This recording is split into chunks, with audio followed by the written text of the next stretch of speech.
In today's video, I am going to teach you how to auto-add Telegram users to groups with Telegram Kit 2. We'll keep things simple, safe, and clear so you can follow along without any guesswork. First, we'll use a dedicated browser extension such as TG Adder from the Chrome Web Store.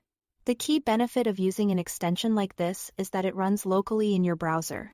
So the process is handled on your machine rather than relying on a third-party server. Install the extension and make sure your browser is up to date for the smoothest experience. Next, log into web-telegram.org. You'll notice there are two official web clients, often labeled as WebK and Weeba. Either one works for this workflow, so choose the version that loads reliably for you and sign in to your Telegram account. Before proceeding, confirm you are allowed to invite members to the target group.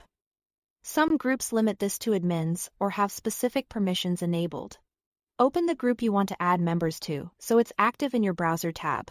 Keeping that group open ensures the extension can interact with it properly, while it works in the background now. Add users with the extension. You can import a prepared list of Telegram usernames or paste them directly into the tool. Usernames are the most dependable way to invite people. Phone numbers or display names won't work here.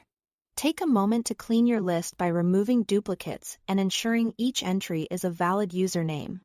Keep in mind that some users may have privacy settings that prevent invitations, and the extension will simply skip those accounts. Before you start, set the time interval between invites. This pacing is important to respect Telegram's limits and to keep your account in good standing. A conservative delay helps reduce errors and keeps the process steady.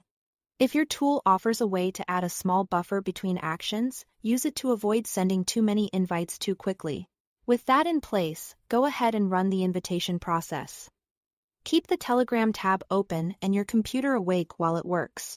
Watch the status messages so you can see which invites succeed and which are skipped due to privacy settings or permissions.